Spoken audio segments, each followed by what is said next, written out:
Escrituras, avanzamos y continuamos en el Evangelio de Marcos, capítulo 12.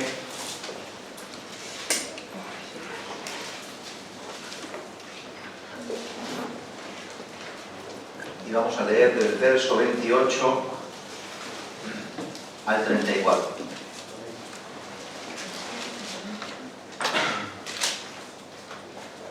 Marcos 12, 28 al 34. ¿Lo tenemos? Amén. Y dice la palabra del Señor así.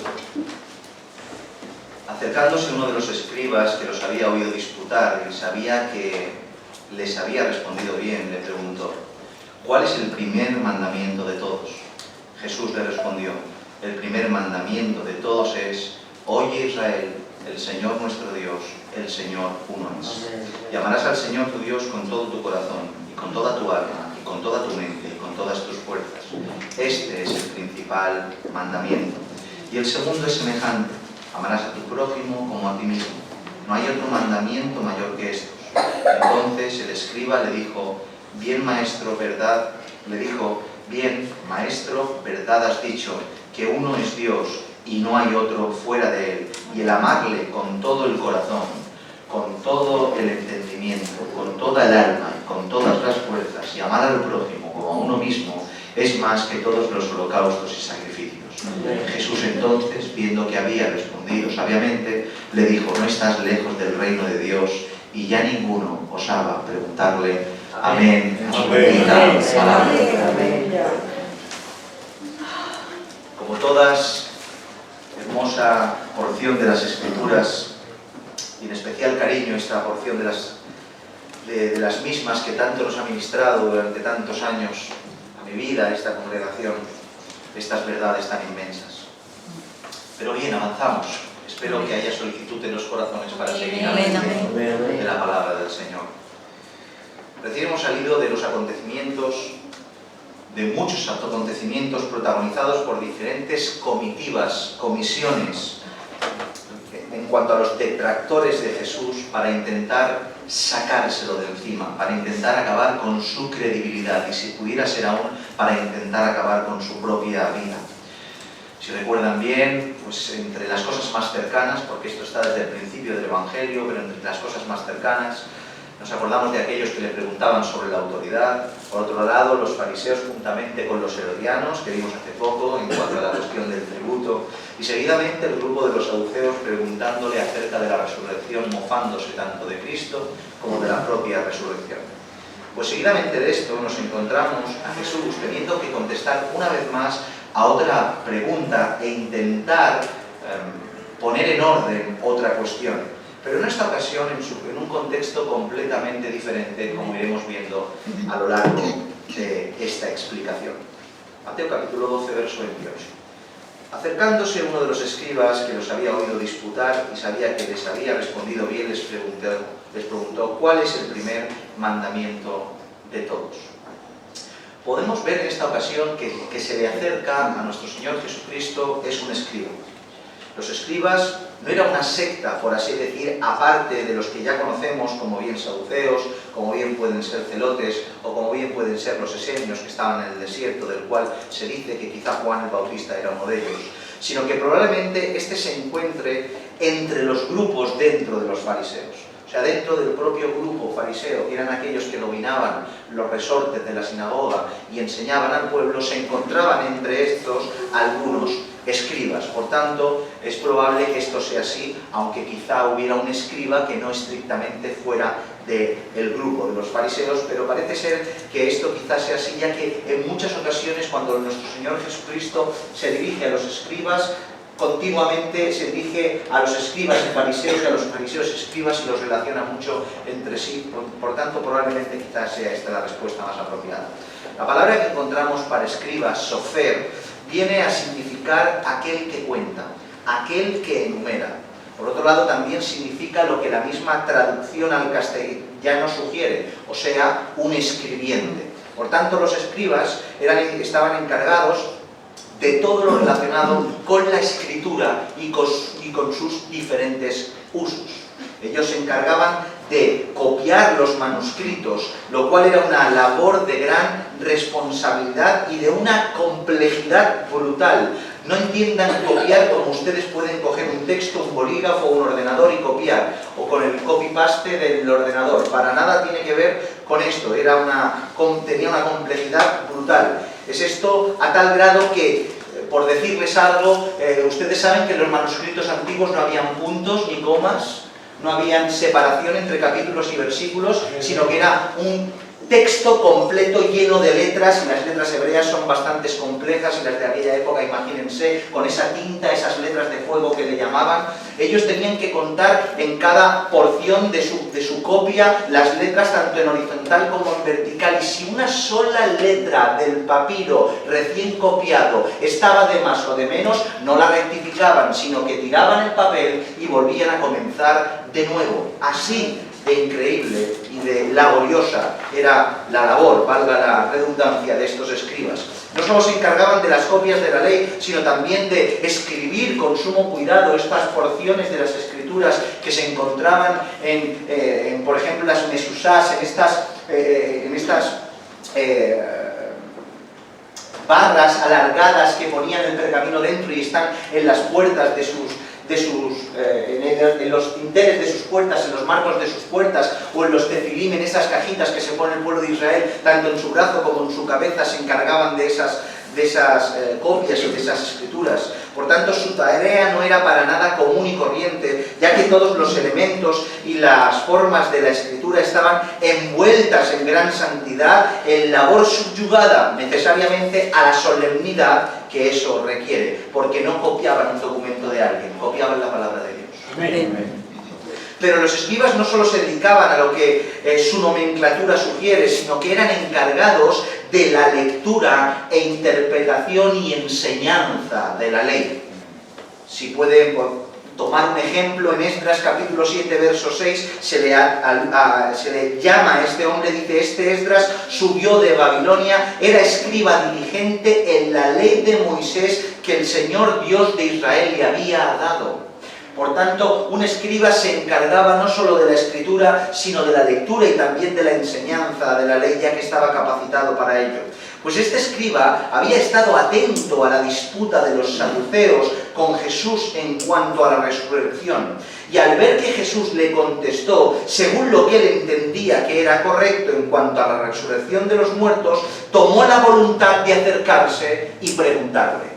Estaba escuchando, vio que Jesús le contestaba apropiadamente en consonancia a lo que él entendía, y es entonces cuando se acerca. Como podemos ir notando, la manera en la cual este escriba se acerca a preguntarle a Jesús para nada tiene que ver con la manera en la cual se acercaron los demás que hemos mencionado muy rápidamente en nuestra introducción. En mi opinión, este hombre se acercó a Jesús de una forma sincera, con una pregunta sincera, movido por aquello que vio en las formas y enseñanza de Jesús. Jesús, y lo que dijo, lo atrajo de una manera honesta, lo atrajo de una manera sincera. La pregunta que le hace no es cualquier cosa, y tiene la intención este escriba de ir al núcleo de la cuestión, ya que tiene que ver con el centro de la ley y con el centro de la voluntad de Dios, y en base a su respuesta podía corroborar muy rápidamente si se encontraba delante a alguien genuino. De ahí a que no se anda por las ramas y le hace una pregunta en cuanto al principal mandamiento para de una respuesta rápida averiguar y saber y cerciorarse de quién tenía delante. Si era un verdadero israelita, un verdadero judío, un verdadero maestro, y quién sabe, quizá lo que todas las personas a su alrededor y todo lo que se esparció por Jerusalén a gran voz en aquel tiempo decían que este quizá fuera el Mesías prometido por las Escrituras que él mismo enseñaba. Amén. Es por eso que la pregunta es clara y directa. Vamos a hacerlo claro. ¿Cuál es el primer mandamiento? Y así le preguntó el escriba. Si Jesús erraba en la respuesta, ya no había más necesidad de hacer nada, ya que no era necesario más escudriño ya que si contesta de una manera que no fuera esta, automáticamente hubiera sido descalificado, al menos para el corazón de este hombre. Pero ¿cómo Jesús iba a contestar mal? Si él mismo era la respuesta. Amén. ¿Cómo iba a contestar mal? Gloria a Verso Dios. 29 y 30. Jesús le respondió: el primer mandamiento de todos es: oye Israel, el Señor nuestro Dios, el Señor uno es.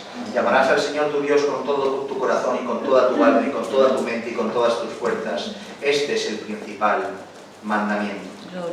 Podemos ver cómo Jesús responde, como no podía ser de otra forma, apuntando a aquel verso que registra el mandamiento que está por encima de todos. Jesús no viene con una revelación novedosa, viene a enunciar por autonomasia el mandamiento que la Escritura ensalza por encima de todo. Y cita Deuteronomio capítulo 6, versículo 4, en el cual dice: oye Israel, el Señor nuestro Dios, el Señor uno es. Y amarás al Señor tu Dios con todo tu corazón y de toda tu alma y con todas tus fuerzas. Y estas palabras que te mando yo hoy estarán sobre tu corazón, y las repetirás a tus hijos, y hablarás de ellas estando en tu casa y andando por el camino y al acostarte y cuando te levantes, y las atarás como una señal en tu mano y estarán en las frontales entre tus ojos, y las escribirás en los postes de tu casa y en tus puertas. Esta porción de las Escrituras registra el principal mandamiento de todos, como vamos diciendo, el cual Dios, por medio de Moisés, a todo el pueblo de Israel le comparte cuando en Sinaí Dios hizo pacto con su pueblo. Lo primero que deberíamos resaltar en cuanto a esto es cómo Dios comienza con su mandamiento, cómo Dios expresa este mandamiento, y lo dice de una manera muy particular. El principal mandamiento es este: oye Israel. Esta palabra oye, conocida ya por la Iglesia, es Shema. Es la que hasta el día de hoy se utiliza para apuntar al primer mandamiento. A cualquier judío que le preguntes de la época, a cualquier judío que le preguntes en la actualidad, y a cualquier cristiano que haya leído y estudiado un poco de las Escrituras, cuando se le habla del primer mandamiento, automáticamente su mente y su respuesta se va a Deuteronomio 24 o Marcos capítulo 12 o en el Shema, ya que Shema se ha convertido, oye, se ha convertido de alguna manera en el encabezado que enuncia cuál es el principal mandamiento. Porque su comienzo es tan importante como su contenido. El comienzo del mandamiento es tan importante como su contenido. Oye.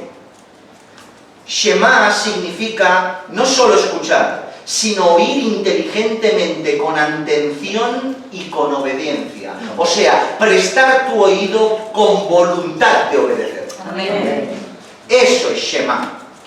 Es por eso que si el que dice seguirle no lo oye, ¿cómo podrá obedecerle? Por tanto, el que no lo oye así, no lo puede seguir.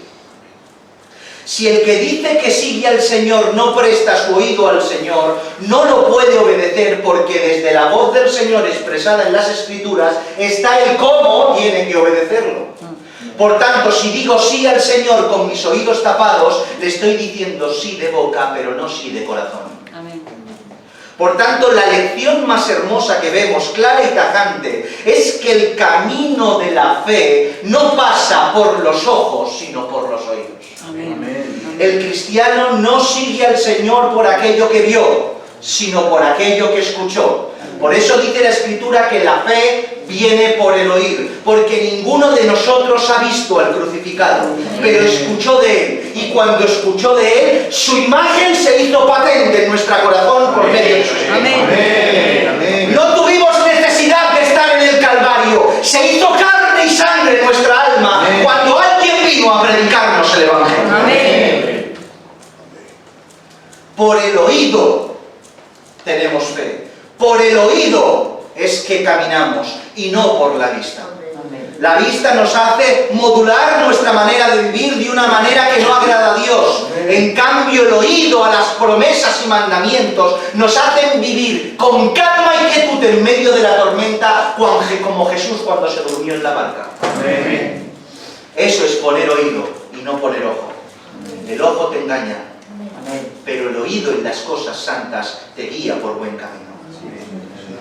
Seguidamente, después de captar su atención en cuanto a lo que tienen que oír, les dice lo que es más importante de todo. ¿Me escuchas? Y bueno, te voy a decir lo más importante. El Señor nuestro Dios, el Señor uno es. Amén. Si alguien cree que Dios no es uno, comete el mayor pecado de idolatría que existe. Amén. Porque Dios es uno. Amén. Cuando las Escrituras nos hablan de que Dios es uno, de que es Ejad, tiene que ver mucho en cuanto a la descripción de su naturaleza, ya que tiene que ver con su singularidad, con su simpleza en un sentido de pureza, con su exclusividad, con su santidad, que tiene más que ver que la bondad, ya que santo es apartado y no hay nadie más al mismo tiempo cercano, pero al mismo tiempo apartado, ya que nosotros percibimos lo revelable, pero jamás ni en la eternidad podemos comprender ni entender la majestad de su unidad. Amén. Es exclusivamente uno, exclusivamente único. Y aunque no podamos explicar los complejos de conceptos teológicos en cuanto a la subsistencia del Padre, en cuanto a Jesús y a su Espíritu, aún así Jesús, aún así el Padre, aún así el Espíritu, aún así tenemos que entender que siempre Dios es uno. Amén. Es por eso que en un pueblo el cual recién salen de Egipto, tiene todo el concepto del politeísmo y la pluralidad de deidades y la idolatría como algo natural en medio del lugar donde se criaron. Que no estuvieron un cuarto de hora presos en Egipto. Generación tras generación, tras generación, tras generación. Los niños pequeños, los adultos, los ancianos se habían criado con Ra, con todas las imágenes estas de Egipto y con la adoración pagana. Y el politeísmo era algo habitual en su manera de crecer y de ver y la cotidianidad de su día. Por tanto, era necesario, lo más importante que decirles el Padre Celestial a su pueblo cuando los liberó de Egipto, era: escucha Israel, yo soy uno. Amén. No hay más dioses fuera de mí. Amén. Porque de nada hubiera servido que escucharan al Dios de Israel siendo uno y que al mismo tiempo siguieran escuchando a dioses ajenos al Dios de Israel. Al Dios único y verdadero. Por eso Dios se encarga de decirles que es uno. Una vez el primer mandamiento pasa por llamar su atención a la voz de Dios y dejarles claro que el Dios verdadero que los liberó es uno, enfatiza el núcleo de cómo se le debe servir. Y este núcleo no pasa directamente a las cosas, o sea, oye Israel, tu Dios es uno, y pasa directamente a los mandamientos, sino que apunta a lo que los impulsa, o sea, al motor que impulsa el mandamiento, y aquí apunta al amor. Amén. Oye Israel, tu Dios uno es, y amarás a tu Dios sobre todas las cosas. Amén. El amor es el cimiento donde todo se sustenta. ¿Lo creen? Amén. Es el tapiz por donde todos debemos caminar. Y sin el amor tan necesario para nuestras vidas, todo lo que hagamos es completamente inútil e infructífero. Esto es una realidad tan grande que el apóstol Pablo en su carta a los Corintios establece que aunque seas el mejor creyente del mundo, aunque des tu cuerpo a quemar, aunque vendas todo lo que tengas y se lo des a los pobres, aunque hagas tales hazañas que cualquiera de nosotros haríamos monumentos a tales personas que actuaran así, si no tienen amor, de nada les sirve. Amén. Sí, les sirva para algo, para ser ensalzados por los hombres, pero el Señor no se mueve de su asiento. Amén.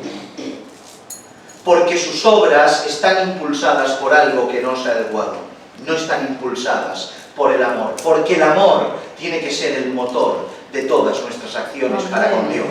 No es de extrañar que en el mensaje de la iglesia de Éfeso, a pesar de sus buenas obras, a la iglesia de Éfeso, ¿se acuerdan en Apocalipsis del mensaje a las 7 iglesias? A Éfeso empieza a hablarles de una manera increíble, pero dice en Apocalipsis capítulo 2, el verso 5, recuerda por tanto de dónde has caído y arrepiéntete, porque habían perdido su primer amor.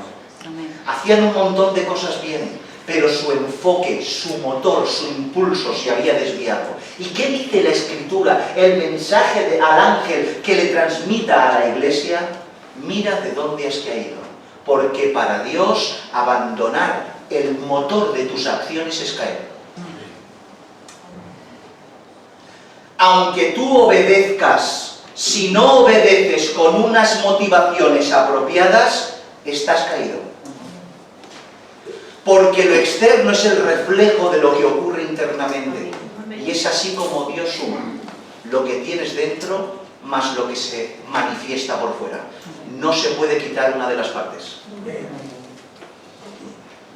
El amor está expresado en las Escrituras como el motor fundamental de toda acción, de toda obra y toda conducta. Vemos que el amor es capaz de soportar, el amor es capaz de perdonar, el amor es capaz de sufrir, el amor es capaz de creer. Vemos como el amor es superior a cualquier don, a cualquier ministerio, ya que se menciona que el amor es el camino más excelente. Incluso vemos como gracias al amor es que tenemos Juan 3:16. Porque sin el amor, Dios no hubiera mandado a su Hijo. Amén. Ya que de tal manera amó Dios al mundo que mandó a su Hijo. Amén. Fue el amor lo que movió a Dios y el amor lo que nos tiene que mover a nosotros. Pero no nos confundamos, como muchos han hecho, creyendo que estos mandamientos, los cuales expresan que el amor es lo más importante, vienen a sustituir a todos los demás. Esto es una costumbre insana que hay en muchas cabezas. Que Cristo vino a expresar el mandamiento por el amor y sustituyendo todos los demás mandamientos. O sea, ya no existen más mandamientos, solo se tiene que amar. Es una incongruencia y una manera de interpretar completamente errada. Amén. Algunos que toman estas declaraciones de Jesús como la confirmación de la abolición de la ley, y nada más lejos de la verdad, porque Cristo no vino a abolir la ley, cumplir no es abolir. Amén. Lo que Jesús está haciendo es repetir lo que ya se dijo en cuanto al mandamiento más importante que sustenta todo lo demás. En otras palabras, el amor es el motor del resto de la obediencia y no su sustituto. Amén. El que ama cumple. Amén. Amén. Amén. Es así. Se puede hacer cosas sin amor y Dios no te lo cuenta como mérito o como fruto. Pero no se puede amar sin obrar. Amén. El que verdaderamente ama, obra. Amén. Porque es la consecuencia natural. Es por eso mismo que nos encontramos con esta porción de las Escrituras tan impresionante en cuanto a esto. Gálatas capítulo 5, verso 19 al 24 dice: y manifiestas son las obras de la carne, que son adulterio, fornicación, inmundicia, lascivia, idolatría, hechicería, enemistades, pleitos, celos, iras, contiendas, disensiones, herejías, envidias, homicidio, borracheras, orgías y cosas semejantes a estas, acerca de las cuales os amonesto, como ya lo he dicho antes, que los que practican tales cosas no heredarán el reino de Dios.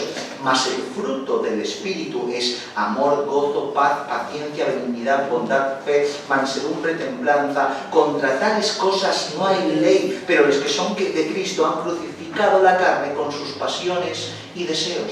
Noten, no hay ley. Esto se ha malinterpretado a lo largo de la historia muy mal, porque no hay ley se ha interpretado como que el amor abole la ley, y es todo lo contrario. El amor, manifestado por el fruto del Espíritu tras la regeneración, lo que hace es que la ley ya no solo sea un mandamiento que se cumple por medio de algo solo intelectual, sino que como la voluntad de Dios se expresó en Sinaí, y muchos de los pueblos del pueblo de Israel se desviaron de esa verdad, innata, se hace innata en el corazón, porque el que ama cumple la ley, en ocasiones incluso sin haberla aprendido, porque el Espíritu de Dios le lleva a ¿qué? A no hacer daño al prójimo, a amar a Dios, a cumplir el mandamiento, esa ley moral que se expresa y se escribe en los corazones de los creyentes. Amén. Amén. Por eso no hay ley. No porque no haya ley, sino porque como amas y el amor de Dios está en ti, el fruto cumple la ley innatamente desde dentro. Obviamente que esto no se efectuará de una manera perfecta en los tiempos de hoy. Necesitamos la corrección, el mandamiento, la exhortación y el camino para poder caminar, pero cuando llegue el momento eso se hará perfecto. Y ya no habrá necesidad de que nadie enseñe a nadie, porque esa ley que hoy se intenta plasmar en nuestros corazones tendrá la obra completa grabándose a fuego dentro de nosotros por medio de la glorificación. Amén. Por tanto, cuanto amas, cuanto más amas, más obedeces. Podemos ver a continuación cómo Jesús se preocupa de recitar todo lo concerniente al principal mandamiento, enumerando las 4 máximas que contiene. Amarás al Señor tu Dios con todo tu corazón, con toda tu alma, con toda tu mente y con todas tus fuerzas. Y vamos a ir rápido por esto porque lo hemos estudiado bastante en la congregación. Amar a Dios con todo el corazón. Cuando la Escritura habla de corazón, obviamente que no se está refiriendo al órgano que tenemos entre el pecho, sino que es una manera de referirse a lo más profundo que va más allá de lo físico. Las palabras que se utilizan en este caso para corazón, cardia en griego, que significa y aplica a el ser, al sentimiento del ser humano.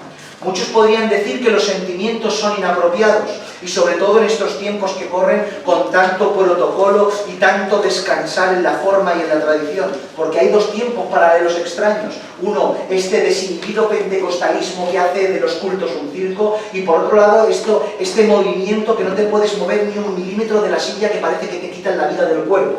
Y mis hermanos, ni una cosa ni otra. Los sentimientos en este sentido son apropiados, aplicados de una forma apropiada, son esenciales para el servicio y la vida de Dios. Obviamente todos sabemos que los sentimientos no pueden ser el impulsor de nuestra obediencia, ya que no siempre sentimos obedecer, pero siempre debemos obedecer. Por tanto, el sentimiento no me mueve, pero vaya si me ayuda y vaya si es necesario. Tenemos que entender que vivir robotizados no puede durar. Obedecer sin ninguna pasión no puede perdurar. No podemos vivir como robots. No se puede vivir sin sentir a Dios. Amén. Y cuando hablo de sentir a Dios, no hablo de estos momentos de éxtasis y de locura, no, sino sentir su presencia. Amén. Sentir su presencia en oración y sentir su presencia en la obediencia del mandamiento. Sentir que Dios te acompaña, un sentimiento de pasión hacia Dios. No se puede vivir robotizado. Somos almas sensibles, las cuales han sido salvas por un Dios sensible. Amén. Es por eso que el amor está implícito en el servicio de corazón, porque el que ama lo hace desde su corazón. O si no, díganme ustedes cómo puede perdurar un matrimonio solo movido por la responsabilidad, compromiso y obligación.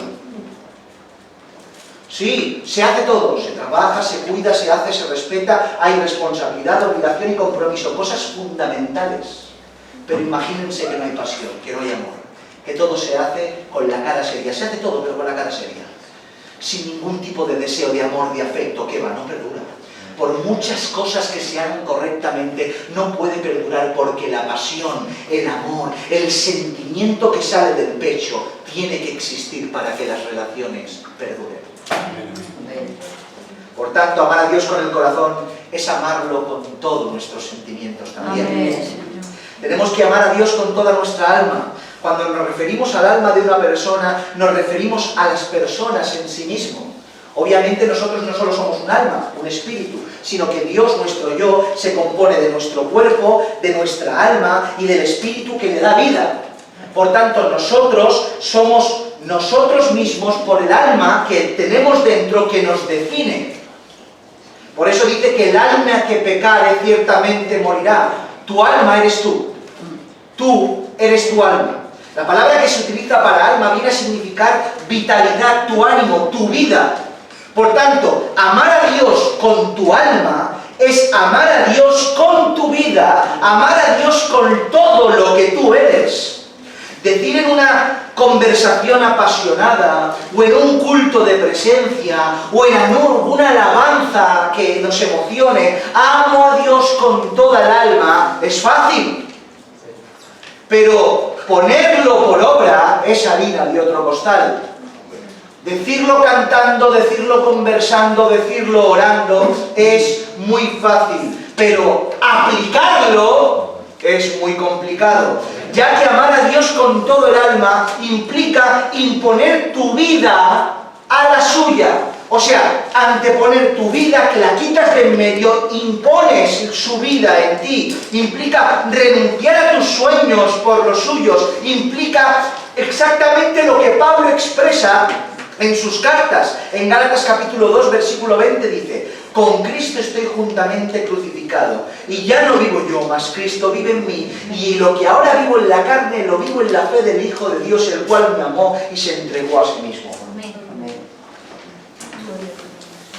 Es una completa negación de tu ser, una completa subyugación de tu deseo, para que en ti viva otro. Sí, mis hermanos, lo siento, el Evangelio es así, no hay cabida para ti. Solo hay cabida para uno. Amén. Hay cabida para Cristo. Y es una gran maravilla, deleite y deseo, y al mismo tiempo dificultad y sacrificio enorme, estar crucificado juntamente con Cristo. Por tanto, amar a Dios con toda tu vida significa obedecerle en todos los aspectos que Dios demanda. Por tanto, de nada sirve levantar las manos aquí si allí fuera somos nosotros y no Cristo en nosotros. Si cuando tenemos que tomar decisiones importantes siempre las tomamos en pos de nuestra carne y no en pos de la obediencia. A un hijo de Dios lo define lo que tiene de dentro, que es el amor, en base a lo que manifiesta por fuera, que son las acciones manifestadas en mandamientos cumplidos. Por tanto, amar a Dios con nuestra alma es amar a Dios con nuestra vida. Rápidamente, amar a Dios con toda nuestra mente. La palabra que se utiliza en esta ocasión en griego viene a significar mente, entendimiento, tal cual el escriba lo dice después: amarás a Dios con todo el entendimiento. Hace unos instantes estamos haciendo alusión a amar a Dios con el corazón, lo cual implica con todos nuestros deseos, pero en esta ocasión tenemos el complemento imprescindible al deseo y tiene que ver con el entendimiento, con tu mente. Quizá lo que ahora les diga les sorprenda, pero amar es algo que se aprende con tiempo y con esfuerzo. ¿Ustedes saben que amar se aprende? A amar se aprende con tiempo y con esfuerzo. Obviamente las bases del amor nacen de lo más profundo del ser de uno. Es por eso que vemos niños pequeños que sin saber nada vemos manifestaciones de amor incondicional. Pero una cosa es tener las bases del amor y otra cosa es saber cómo se ama. Uno no puede amar según le parezca. Uno no puede amar según crea conveniente. Hay maridos que golpean a sus esposas y esposas que hacen la vida imposible a sus maridos y les dicen que las aman a su manera.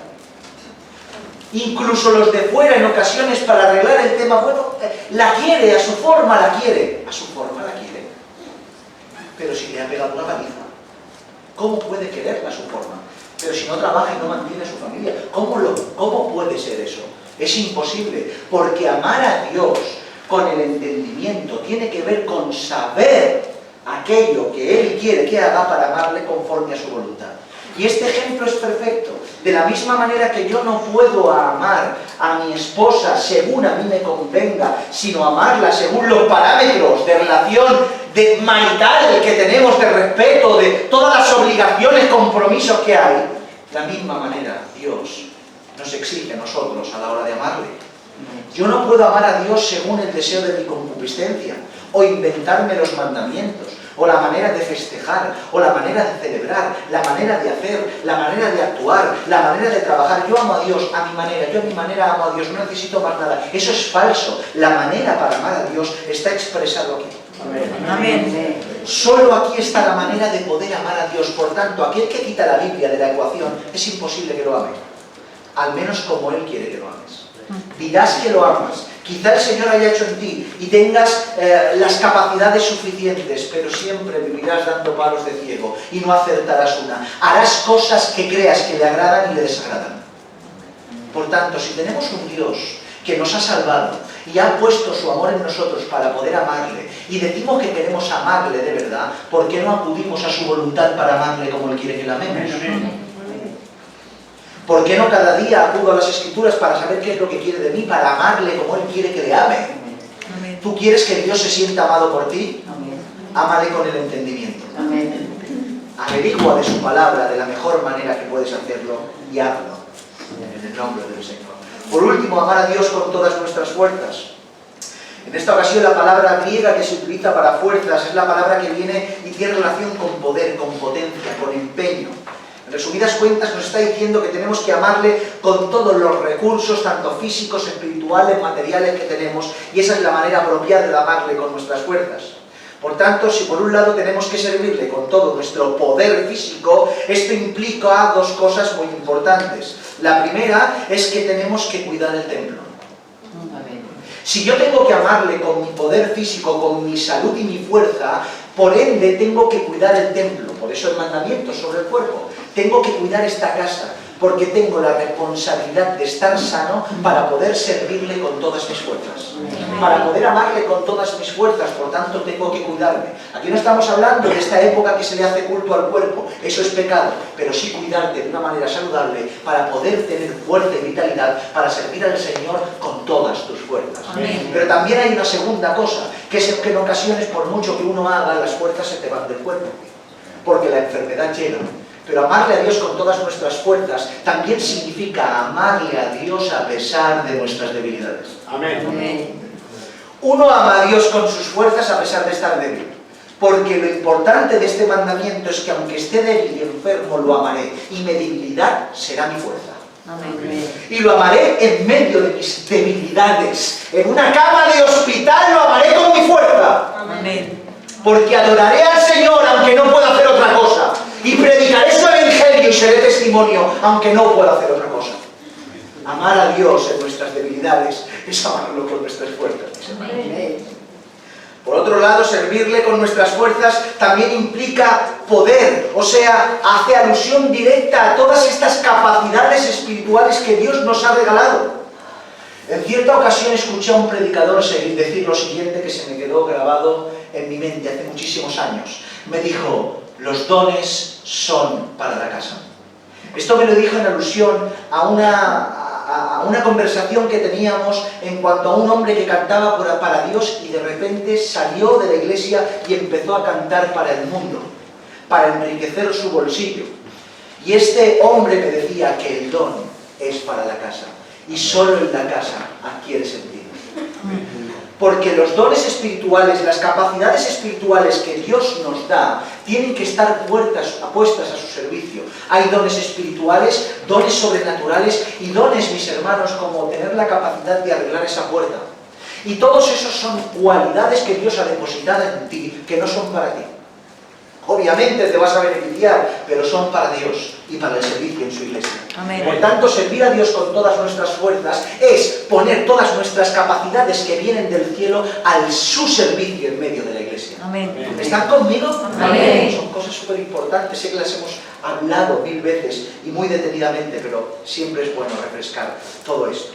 Y por último, algo que me gustaría, que no le gusta a todo el mundo, y es que amar a Dios con todas nuestras fuerzas también implica amarlo por medio de nuestros recursos. Incluso en el mundo secular se entiende que la fuerza de uno no solo se mide por su poderío físico, sino también por sus influencias, por aquello que se consigue por medio de su economía y su posición. Por eso existen expresiones como poder adquisitivo.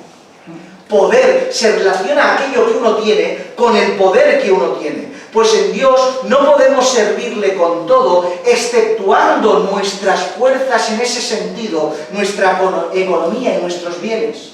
Obviamente lo que ocurría en el primer siglo es irrepetible. La capacidad de convivencia que había allí era increíble, dice la Escritura en Hechos capítulo 4, verso 32, y y la multitud de los que habían creído eran de un corazón y de un alma, y ninguno decía ser suyo propio nada de lo que poseían, sino que tenían todas las cosas en común. ¿Se acuerdan? Vendían sus posesiones, las ponían a los pies de los apóstoles y repartían a cada uno por igual. No como hacen estas iglesias del reino, que se lo quedan los líderes. Repartían a cada uno por igual. Igual los líderes que el primero de la membresía. Pero es una realidad que en ninguna parte de las Escrituras se nos pide que hagamos tal cosa. En ninguna. Pero sí que se nos pide de continuo que en nuestro corazón haya la disponibilidad continua de dar.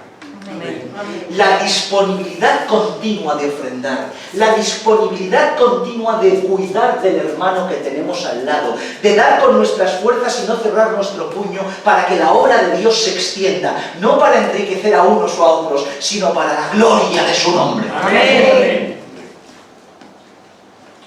Por tanto, lo que hacemos aquí cuando ofrendamos no es un dinero, no, mis hermanos, es alabanza al Señor. Amén. Y por eso lo hacemos en medio de la congregación. Y por eso lo hacemos en medio del servicio del culto. Y por eso hacemos una oración antes de ofrendar. Y por eso ofrendamos con reverencia y con temor.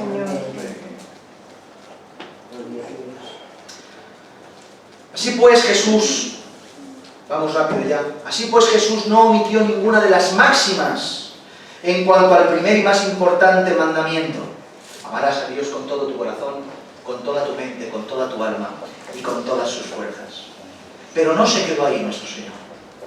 Atendamos al verso siguiente, verso 31. Y el segundo es semejante. Amarás a tu prójimo como a ti mismo. No hay otro mandamiento mayor que estos dos. Podemos ver cómo Jesús no se queda solo con el amor a Dios, lo cual es lo más importante, sino que alude directamente a la consecuencia directa, a la consecuencia directa de amar a Dios, que es amar al prójimo.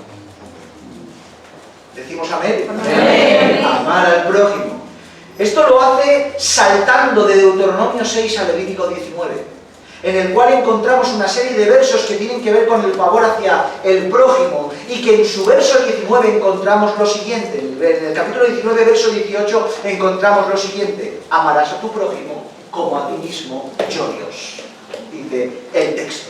Por tanto, Jesús no se queda solo con una parte de los fundamentos de la ley expresadas por el amor e impulsadas por él mismo, sino que enuncia su expresión completa: amar a Dios y en consecuencia amar al prójimo.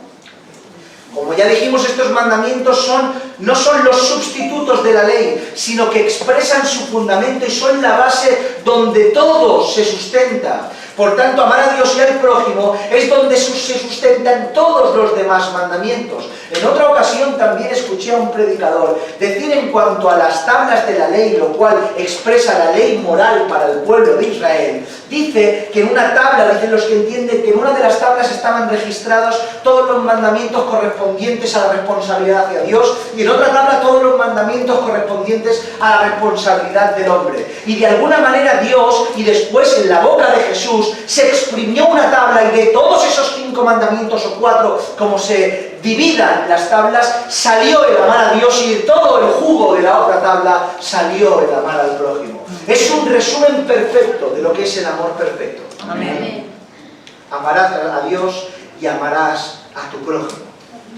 Vivimos en tiempos extraños, mis hermanos, ya que en muchas ocasiones o no vemos nada en cuanto al cumplimiento de su ley, vemos solo vemos obediencias parciales. Nos encontramos con personas que no guardan absolutamente nada, o sea, personas que dicen que soy, pero para nada son. Pero también en ocasiones nos encontramos viviendo solo partes parciales de la obediencia. O bien me encuentro obedeciendo solo todo lo que tiene que ver con Dios, mi responsabilidad con Dios, mi oración, mi estudio de las Escrituras, todo lo que tiene que ver con los mandamientos que van directamente conmigo y con Dios, ignorando lo que tengo para con el prójimo, sacando al ser humano de la ecuación, sacando a mi hermano del lugar y solo centrándome en Dios. O hacemos todo lo contrario, estamos tan centrados en el hermano que somos capaces de, en pos a un amor no bíblico, desobedecer al Padre. Ya que en ocasiones estar muy pendiente de lo que el hermano quiere, de lo que el hermano necesita y de lo que el hermano demanda, hace que por ese amor que es carnal y no bíblico desobedezca a la voluntad del Padre. Amén. porque en ocasiones se tiene que hacer algo que daña el corazón del hermano para cumplir la voluntad del Padre. Amén. Por tanto, amar a Dios y amar al prójimo no son cosas que podemos coger o dedicarnos un tiempo a una y después otro tiempo a otra, sino que tenemos que amar a ambos en el orden adecuado. Amén. Nunca el amor al prójimo te hará amar a Dios como toca. Siempre el amor a Dios te hará amar al prójimo como toca. Amén. Amén. Pero sorpréndete de esto. El amor al prójimo manifiesta el amor que tienes a Dios. Ya que, como dice, ¿cómo vas a amar a Dios si no amas a tu hermano? Por tanto, fíjense, una cosa me lleva a la otra y la otra me lleva a Dios. Amén. Pero justo después de esta respuesta en cuanto a cuál es el principal mandamiento, encontramos lo siguiente. Conclusión. Verso 32-33. Entonces el escriba le dijo: bien, maestro, verdad has dicho, que uno es Dios y no hay otro fuera de él. Y amarle con todo el corazón, con todo el entendimiento, con toda el alma y con todas las fuerzas, el amar al prójimo como a uno mismo es más que todos los holocaustos y sacrificios. Podemos notar cómo el escriba afirma y coincide a la perfección con las palabras de Jesús. Dice exactamente lo mismo, lo repite y lo corrobora. Dios es uno, amarle con el corazón, con la mente, con el alma y con las fuerzas, y a tu prójimo como a ti mismo. Y añade aún su clara conformidad en cuanto a la respuesta de Jesús, ya que dice que estos mandamientos, añade el escriba, son superiores a los holocaustos y a los sacrificios. Esto es brutal, ya que la práctica de la fe del primer siglo se sustentaba precisamente por la continuidad de la actividad del templo, los holocaustos y los sacrificios, las festividades y la tradición. Pero ¿qué pasaba? Que eso que era bueno, ya que eran mandamientos, fue sustitutorio de lo que en realidad importaba en cuanto a la fe genuina de dentro, sustituyendo lo más importante, el alma de la ley. Pero parece ser que en esta ocasión nos encontramos con un judío piadoso de verdad y sincero, se sintió atraído por Jesús de una manera genuina y vio en sus palabras la verdad. Y por eso dice que todo esto es superior, lo que has dicho, a los sacrificios y a los holocaustos. No porque los sacrificios y los holocaustos no valgan, sino porque son el reflejo externo de lo que ya pasó internamente. Amén. Por eso decíamos que al principio esta conversación de Jesús es completamente diferente, ¿verdad? Verso 34. Jesús entonces, viendo que había respondido sabiamente, le dijo: no estás lejos del reino de Dios. Gloria a Dios. Amén. Y ya ninguno osaba preguntarle. Jesús no solo afirma que contestó sabiamente, y en Jesús no hay ni mentira ni lisonja, por tanto así es como ocurrió, sino que además expresa lo que estaba ocurriendo en su interior. Contesta que Jesús habla y expresa que ha contestado sabiamente, ratificando las verdaderas palabras de este escriba, pero va más allá y describe lo que está comenzando a ocurrir. Y le dice: no estás lejos del reino de Dios. Que te lo diga eso cualquiera vale, pero imagínense a este escriba mirándole Jesús a la cara, diciéndole: no estás lejos del reino de Dios. Yo creo que este escriba se derritió. No estás lejos del reino de Dios.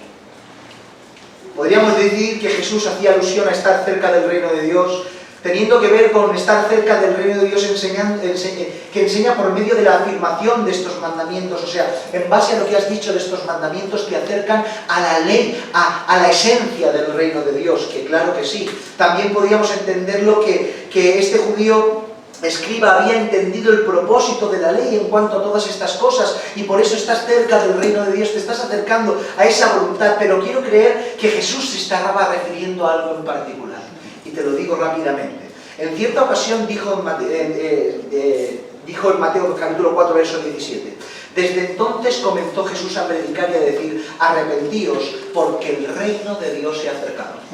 En Lucas 17, 21 dice: ni dirán helo aquí y helo allí, porque aquí el reino de Dios estaba entre vosotros. ¿A qué se refieren estos textos y textos semejantes?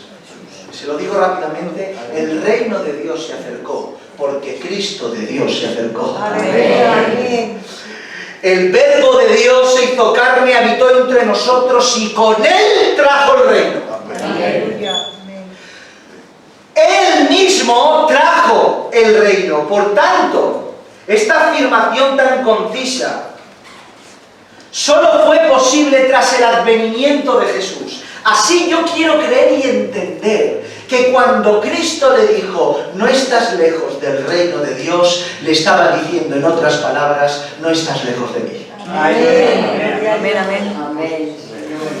Me has hablado de los mandamientos, te has acercado a mí genuinamente, has confirmado lo que en mi boca estaba, has llegado a decir que es superior a los sacrificios y a los holocaustos. Tengo que decirte que no estás lejos de mí. Amén. Y no porque estemos en cercanía física, sino porque parece ser que estaba ocurriendo algo en el corazón de este Gloria a Señor. Dios.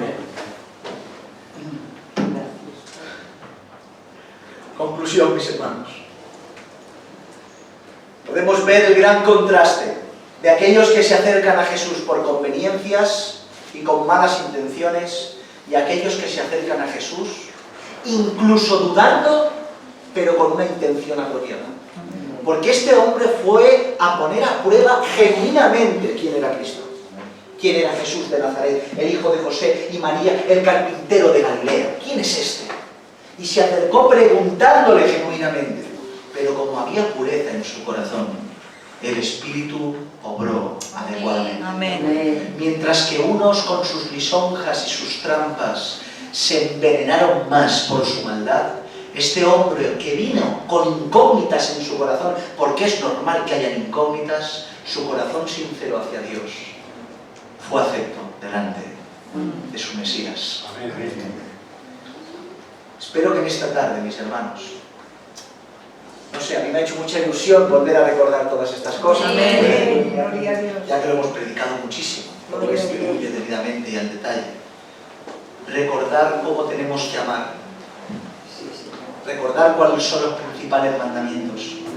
Y acercarnos al Señor incluso en la actualidad, ahora, con cualquier incógnita, a decirle, Señor, ¿cómo es esto? Amén. Si no sabes cómo, pregúntale al Señor. Amén. Lo tenemos todo. Usted lo tiene todo para averiguar cuál es la voluntad del Señor para con su vida. Amén. Todo. Amén. Tiene su espíritu. Tiene el puente adecuado, conexión con el Padre Celestial. Tiene la Escritura. Y una iglesia y un pastor para atenderle tal cual está escrito en las Escrituras. Amén. Lo tiene todo. Si no sabe cómo amarle es porque usted no quiere saber cómo. Amén. Porque si hay ignorancia es por pura voluntad. ¿Verdad? Esto no significa que lo sepamos todo, significa que tenemos acceso a conocerlo todo. Amén. Porque no lo sabemos todo. Ustedes ahora terminan el culto y me preguntan algo y estoy seguro que la mayoría de cosas les diga, no lo sé. Pero hay camino hacia la respuesta. Por tanto, si tenemos la respuesta, si tenemos toda la gracia de Dios manifestada delante nuestra, aprovechémosla para poder amar tal cual vemos en las Escrituras a Dios con toda nuestra mente, con toda nuestra alma, con todo nuestro corazón, con todas nuestras fuerzas. Amén. Oramos al Señor.